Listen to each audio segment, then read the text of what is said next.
Ladies and gentlemen, welcome back to 20-somethings TV. My name's Max. We have Michael and Matt who are returning this week. And we have Sean, Faye Wolf, and Tammy McMichael. So Tammy, how did you get on here? Who do you know here? I'm not a 20-something, unfortunately. What? I know it's hard to believe. I know it's hard to believe. So I was Michael San Giuliano's high school teacher. And I'm a teacher at Barrington High School. I teach psychology and economics and used to teach American government as well. And I'm just so honored that you guys asked me to join you because this looks like an awesome show. It's so good too that you taught topics like U.S. government and all that stuff, because that's really important these days with ideas and concepts like food shortages throughout the U.S. They're saying that minor local supermarkets might be running out of food already, if not going to get worse soon. What do you think about that?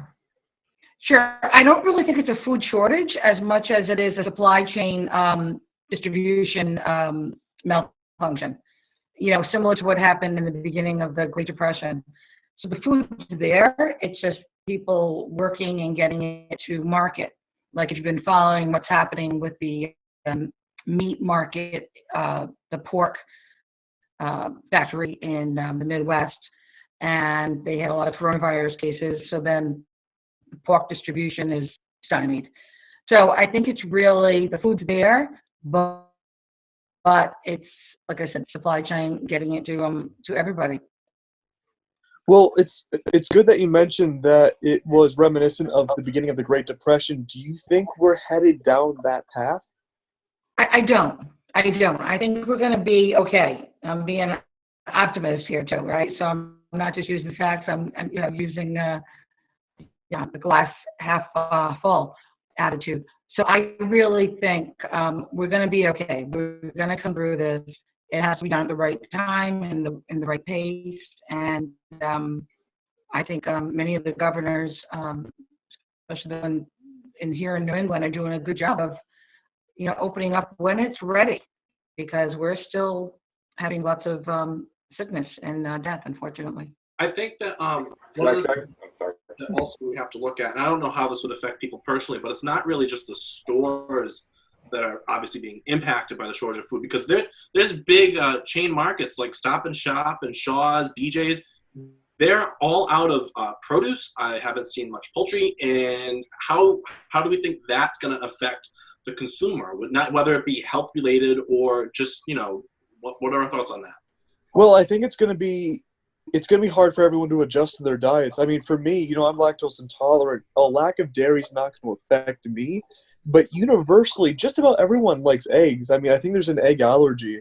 But like how you mentioned with, stores not having anything, I believe it was Kroger's, I want to say, had a 40% increase in sales since all of this started. And a lot of those people, they live paycheck to paycheck or even less. So it's going to affect everyone's diets. And, a glass half full in a very cynical way, at least people are going to get skinnier now. I'll believe it when I see it. I think that the subject that we talked about on the show is the things that we take for granted. I think food is definitely one of those things. I think if anything, like one of the things that this quarantine has put into perspective, and this has to do with food, but also has to do with like just everything in general, is just how fragile everything is, just how fragile the things that like our way of life, just the things that we take for granted, how little it really takes in order to really just throw that into chaos. And it's not going to be permanent chaos. I agree. I don't think it's going to be permanent, but I think it's very, it shows a lot of vulnerabilities in the system. Let's put it that way. I'm really glad you brought up that it was fragile, because there's a lot of fragile things, especially, ways of entertainment that we have in America right now that, as filmmakers especially affect us. Movie theaters, what's going to happen with those? Movies are getting canceled left and right. Black Widow, scheduled for May release, brought to November, and that is early for a movie in 2020 to be released. So what do you guys think about that? Well, I can personally say this has affected me personally. I'm sure that all of you were well aware that I was making a movie, my final project for before I graduate, that I unfortunately had to postpone for the time being because nobody is able to work right now. And it's like, again, like I'm joking, but I mean, it is actual serious. I do have to. It's serious that I mean, fortunately, Keith is cool, and we managed to find other things that I could do at home. And I still will have time to make that later. But at the same time, that's just me. That's just me making a student film. The fact that you have this industry where, like, if there's one thing that I'm sure it is become that we should know as people who are, action film, it's what a collaborative industry film is. And while a lot of that stuff can be done remotely, it's also very much, a lot of it has to be in close quarters. Like on a set, you're going to be interacting with people a lot. And so it's understandable why it had to be shut down, but it's just sucks. And there's just not much that can be done. It's going to have financial impact too, I believe. I mean, think about, the money that movies end up bringing in. I mean, that's going to have a huge economic impact, just like everything else. Don't get me wrong, but I feel like it's a big point we might be overlooking. Okay, but random thought. When we come back to the movies open up again, are we going to go from seeing popcorn $8 for a medium to $40 for a medium at that point then? Well, eggs right now in the grocery store, I just paid $6 for a dozen, and they weren't even like the fancy organic crap. It was just like regular eggs, and I paid $6. No, everything's getting marked up, and like I could definitely see that for movies, because movies are like, I mean, when this is over, food will be, I'm sure food will get back to a place, because that's something essential. Movies, like, talk what you want about the role of entertainment in society, but I think it's extremely important, but it's not going to be considered like essential. So I wouldn't be shocked if there were huge markups. And of course, big movies are getting delayed too because of this. It's just sending so many ripples through the industry. Do we think that's going to have some sort of impact, again, when we get back to this whole new normal? I mean, already people like to watch things at home. I mean, we've got Netflix and Hulu and all these streaming services, the internet. You can type in a movie and tack on free at the end and most likely watch it somewhere. Do you think that when we get back to normal, there's going to be a decrease in people going to the movies? I think that a lot of the mainstream actors who are already starting to switch over to things like, I saw I forget his name, but Captain America stars in a Apple TV show or something like that now. You have big name stream actors who I think are going to be starting to go to more specific, like Netflix movies and Disney Plus movies specifically. Not like Adam, what's his name? Adam Driver. All those Netflix movies with him are terrible, but Uncut Gems is pretty good. yeah, I haven't seen it yet. I keep meaning to, but I keep forgetting to. Chris Evans, thank you. I've heard great things about Uncut Gems. I definitely want to check that one out. There are a lot of movies I want to check out. And now I have all the time in the world, but no place to see them. Yeah, I mean, it is a struggle right now. And for myself, the prospect of rumors going around that we'll be doing this self-isolation, this social distancing till 2022 in a worst-case scenario, it's scary. Like, it makes my heart race. It makes me have an anxiety attack. And I think that just speaks to the mental health of the people in quarantine right now. And I actually have a story about this. Hold on.